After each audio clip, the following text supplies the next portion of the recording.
Oh, hello, great readers. I'm Belchan. I'm Nimakong. I'm Van Chan. In this class, I'll read to all of you a part of Great Expectations. S. L. Great Expectations. Charles Dickens. Chapter 34. As I had grown accustomed to my expectations, I had insensibly begun to notice their effect upon myself and those around me. Their influence on my character I disguised from my recognition as much as possible. But I knew very well that it was not all good. I lived in a state of chronic uneasiness respecting my behaviour to Joe. My conscience was not by any means comfortable about Biddy. When I woke up in the night, I like Emily used to think, with a weariness on my spirits. This forge. Many a time of an evening, when I sat alone looking at the fire, I thought, home. Yet Estella was so inseparable from all my restlessness and disquiet of mind. Its production, that is to say, supposing I had had no expectations, and yet had had Estella to think of, I could not make out to my satisfaction that I should have done much better. And concerning the influence of my position on others, I was in no such difficulty, and so I perceived dimly enough perhaps that it was not beneficial to anybody. And then, above all, that it was not beneficial to Herbert. My lavish habits led his easy nature into expenses that he could not afford, corrupted the simplicity of his life, and disturbed his peace with anxieties and regrets. Pocket family to the prayers they practiced, because such little illnesses were their natural bent, and would have been evoked by anybody else if I had left them slumbering. But Herbert's was a very different case. Service and crowding his sparely furnished chambers with incongruous upholstery work, and placing the canary-breasted avenger at his disposal. So now, as an infallible way of making little ease great ease, I began to contract a quantity of debt. I could hardly begin, but Herbert must begin too. So he soon followed. At Startup's suggestion, we put ourselves down for election into a club called the Finches of the Grove, the object of which institution I have never divined, if it were not that the members should dine expensively once a fortnight, to quarrel among themselves as much as possible after dinner, and to call 6 waiters to get drunk on the stairs. I know that these gratifying social ends were so invariably accomplished. Toast of the society, which ran gentlemen. The Finches spent their money foolishly. The hotel we dined at was in Covent Garden, was Bentley Drummle, at that time floundering about town in a cab of his own, and doing a great deal of damage to the purse at the street corners. Occasionally, he shut himself out of his equipage head foremost over the apron, in this unintentional way like coils. But here I anticipate a little, for I was not a Finch, and could not be, according to the sacred laws of the society, until I came of age. In my confidence in my own resources, I would willingly have taken Herbert's expenses on myself. But Herbert was proud, and I could make no such proposal to him. So he got into difficulties in every direction, and continued to look about him, where we gradually fell into keeping late hours and late company, I noticed that he looked about him with a desponding eye at breakfast time. That he began to look about him more hopefully about midday. That he drooped when he came into dinner. That he seemed to descry capital in the distance. Either clearly. After dinner. That he all but realised capital towards midnight. And that at about 2 o'clock in the morning. To America, with the general purpose of compelling buffaloes to make his version. I was usually at Hammersmith about half the week, and when I was at Hammersmith I haunted Richmond, where separately by and by. Herbert would often come to Hammersmith when I was there. The opening he was looking for had not appeared yet. But in the general tumbling up of the family, his tumbling out in life somewhere, was a thing to transact itself somehow. In the meantime, Mr. Pocket grew grier, and tried often to lift himself out of his perplexities with the hair. While mice, Pocket tripped up the family with her footstool. Read her book of dignities, washed her bucket handkerchief, told us about her grandpapa, and taught the young idea how to shoot, by shooting it into bed whenever it attracted her notice.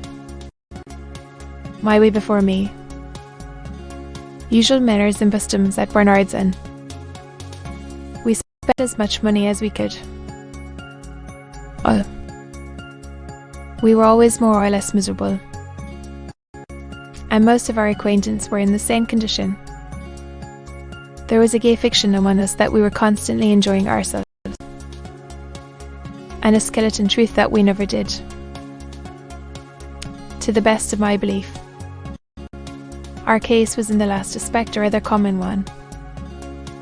Every morning, with thin air ever new, Herbert went into the city to look about him. An ink jar, a hat peg, a coal box, a string box, an almanac, a Dickens stool, and a ruler. About him. If we all did what we undertake to do, as faithfully as Herbert did, we might live in a republic of the virtues. He had nothing else to do. Poor fellow. Ceremony of seeing his principal. I think he never did anything else in connection with Lloyd's that I could find out, except come back again, when he felt his case unusually serious, and that he positively must find an opening. He would go on change at a busy time, and walk in and out, in a kind of gloomy country gents figure, among the assembled magnates. For, says Herbert to me, coming home to dinner on one of the special occasions, I find the truth to be, and that an opening will come to one. If we had been less attached to one another, I think we must have stated one another regularly every morning. I detested the chambers beyond expression at that period of repentance,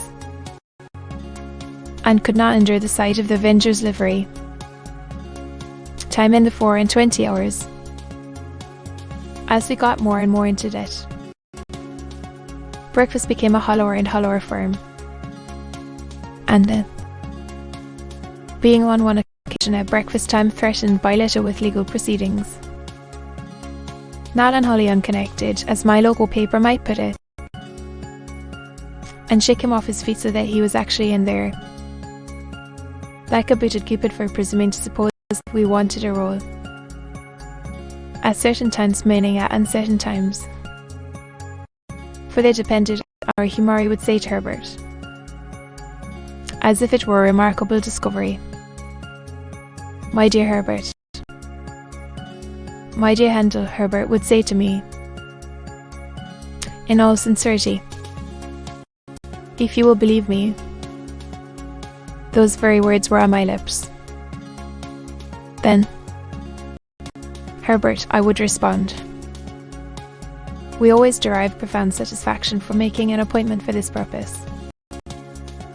I always thought this was business. This was the way to confront the thing. This was the way to take the foe by the throat. And I know Herbert thought so too. We ordered something special for dinner, with a bottle of something similarly out of the common way, in order that our minds might be fortified for the occasion, and we might come well up to the mark. Dinner over, we produced a bundle of pens, a copious supply of ink, and a goodly show of writing and blotting paper, for there was something very comfortable in having plenty of stationery. I would then take a sheet of paper and write across the top of it, in a neat hand, the heading, Memorandum of Post-its, with Barnard's and the date very carefully edited. Herbert would also take a sheet of paper and write across it with similar formalities. Each of us then referred to a confused heap of papers at his side, which had been thrown into drawers, or into holes in pockets, half burnt in lighting candles, stuck for weeks into the looking glass, and otherwise damaged. The sound of our pens going refreshed us exceedingly. Actually paying the money, in point of meritorious character, the two things seemed about equal. When we had written a little while, I would ask Herbert how he got on. Sight of his accumulating figures. They are mounting up. Handel, Herbert would say. Upon my life. Be film. Herbert, I would retort, plying my own pen with great assiduity. Look the thing in the face. Look into your face. So I would. Handel. However, my determined manner would have its effect, and Herbert would fall to work again. After a time he would give up once more, on the plea that he had not got Cobbs's bill, or Lobbs's, or Nobbs's, as the case might be. Then, Herbert, estimate it in round numbers. What a fellow of resource you are, my friend would reply, with admiration. I thought so too. I established with myself, on these occasions, the reputation of a first-rate man of Busensprimpt, decisive, energetic, clear, cool-headed. When I had got all my responsibilities down upon my list, I compared each with the bill, and ticked it off. My self-approval when I ticked an entry was quite a luxurious sensation. When I had no more ticks to make, I folded all my bills up uniformly, docketed each on the back, and tied the whole into a symmetrical bundle. Genius. And felt that I had brought his affairs into a focus for him.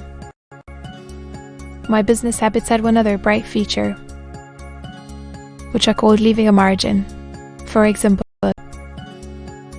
supposing Herbert's debts to be £164 4 and 2pence, I would say, leave a margin, and put them down at 200, or supposing my own to be 4 times as much, I would leave a margin, and put them down at 700.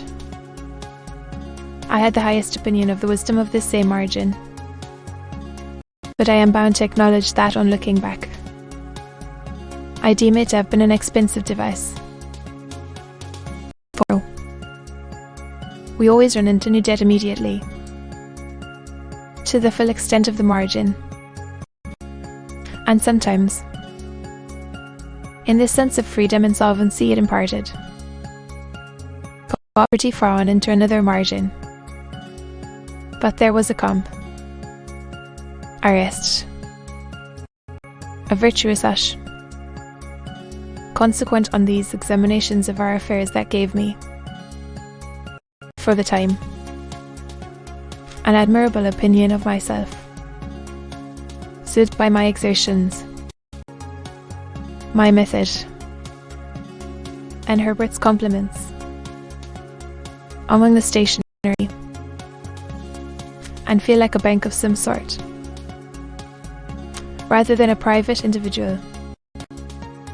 We shut our outer door on these solemn occasions, in order that we might not be interrupted. I had fallen into my serene state one evening, when we heard a letter drop through the slit in the said door, and fall on the ground. "It's for you, Handel," said Herbert, going out and coming back with it. Wax seal and border. The letter was signed Sharp and Company, and its contents were simply that I was an honoured Sir, and that they begged to inform me that J. Evening, in the afternoon, to be continued.